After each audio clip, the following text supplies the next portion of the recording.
जय श्री राम। बहुत स्वागत आपका आपके अपने बेहद खास कार्यक्रम में। मैं हूं आपके साथ आपका अपना डॉक्टर राज मिश्रा। फिर चल रहा है खप्पर योग, ध्यान रखिएगा। फिर आ रहा है खप्पर योग। अब आप कहेंगे कि आचार्य जी ये क्या तरीका है, फिर आ रहा है खप्पर योग, मतलब आप हमें डराने आए हैं?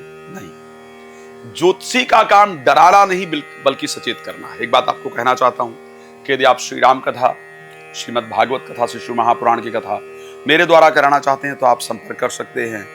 अगर मुझसे आप बात करना चाहते हैं, कॉल अपॉइंटमेंट लेकर बात कर सकते हैं, या फिर रात को 9 बजे, दोपहर को 12 बजे लाइव आता हूं, आप मेरे साथ जुड़ सकते हैं। मैंने क्यों कहा फिर आ रहा है खप्पर योग, और ये इतना इंपॉर्टेंट क्यों है? इस योग की चर्चा तो बहुत कम हुई है। मैं कह रहा हूं कि ये योग फिर से आ रहा है। आखिर इसकी चर्चा क्यों इतनी हो रही है, और क्यों ये योग महत्वपूर्ण है, और क्यों आपके लिए सबसे महत्वपूर्ण है? मैं इन सभी विषयों को आपको बताना चाहता हूं। ध्यान रखिएगा, इस खप्पर योग में घूमने का कम से कम प्रयास कीजिए। यात्रा इंपॉर्टेंट हो तो ही कीजिए, बहुत इंपॉर्टेंट ना हो तो यात्रा नहीं कीजिए। भीड़ भाड़ वाले इलाके के अंतर्गत जाने से स्पेशली बचिए। बहुत जरूरी हो तो ही जाइए। क्यों मैं ये सारी बातें कह रहा हूं? इससे पहले इस वर्ष के अंदर खप्पर योग आया। खप्पर योग सबसे पहले होता क्या है? जब भी 5 शनिवार, 5 रविवार और 5 मंगलवार एक महीने के अंदर आ जाते हैं, ध्यान रखिएगा, 5 शनिवार, 5 रविवार और 5 मंगलवार एक महीने के अंदर आ जाएं तो खप्पर योग का निर्माण होता है। इससे पहले खप्पर योग का निर्माण कब हुआ था? 15 मार्च से लेकर के 11 जून के बीच में खप्पर योग का निर्माण हुआ था। क्या हुआ था उस टाइम? आप थोड़ा सा अपने मस्तिष्क को चलाइए और जानने का प्रयास कीजिए कि एक्चुअल में उस टाइम पर हुआ क्या था। आप सबको शायद वो घटना याद होगी, 22 अप्रैल की, जब पहलगाम में टूरिस्टों पर आतंकवादियों ने हमला किया और काफी लोगों की वहां मृत्यु हुई। आप सभी लोगों ने उस दृश्य को देखा, और उसके बाद भारत ने पाकिस्तान पर जवाबी कार्रवाई किया, और ब्रह्मोस मिसाइल का बड़ा नाम रहा, आप सब लोग जानते हैं, और शायद पाकिस्तान, चाइना, टर्की सभी के नाकों में दम कर दिया एक मिसाइल ने।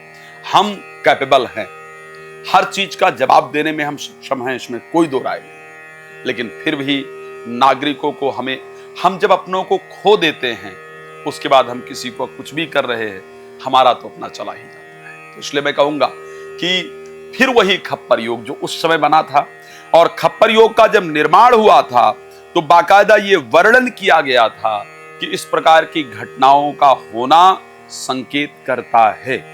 वही खप्पर योग 10 अगस्त से लेकर के 7 सितंबर के बीच में, और फिर 23 अगस्त से लेकर के फिर 23 अगस्त को अमावस्या होने से पुनः खप्पर योग का निर्माण हो रहा है।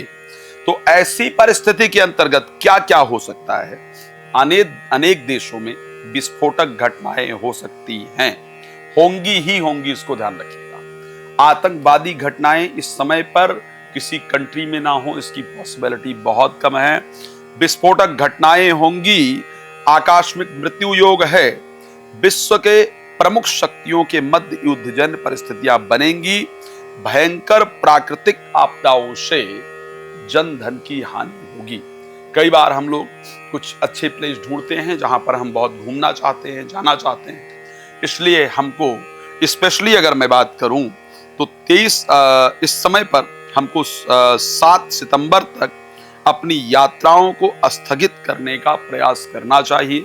स्पेशली अगर हम मौज मस्ती के लिए टूरिस्ट प्लेसों पर जा रहे हैं, तो काम धंधा कर रहे हैं, बिल्कुल ठीक है, लेकिन टूरिस्ट प्लेसों पर जाने से हमको बचना चाहिए, क्योंकि यहाँ पर प्राकृतिक आपदाओं का, विस्फोटक जैसी परिस्थितियों का संयोग है। तो अगर आप भारत में रहते हैं या भारत से बाहर रहते हैं तो इस समय अपनी यात्रा को स्पेशली कम करने का प्रयास कीजिए। जिन डेट में स्पेशली 9 का संयोग बन रहा हो या 7 का संयोग बन रहा हो, उन डेट्स को स्पेशली अवॉइड करने का प्रयास कीजिए। 9 का संयोग कब बनेगा?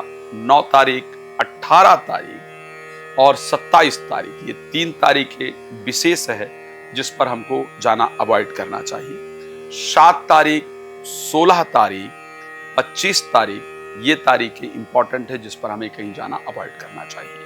तो मैं सिर्फ आप सबको सचेत कर सकता हूं। कई बार आप लोग कहते हैं कि साहब पहले आप कहाँ थे, पहले आपने क्यों नहीं बताया, इसीलिए पहले बताना चाहता हूँ। भगवान आपको सुरक्षित और प्रसन्न रखें, मेरी शुभकामना है। रात को 9 बजे, दोपहर को 12 बजे आपके लिए लाइव आता हूँ। कॉल अपॉइंटमेंट लेकर भी बात कर सकते हैं। आपको भगवान प्रसन्न रहें। राम कथा, श्रीमद् भागवत कथा, शिशु महापुराण कथा यदि आप कराना चाहते हैं, कराना चाहती हैं तो उसके लिए मुझसे बात कर सकते हैं। धन्यवाद आपका जुड़ने के लिए। जय श्री राम।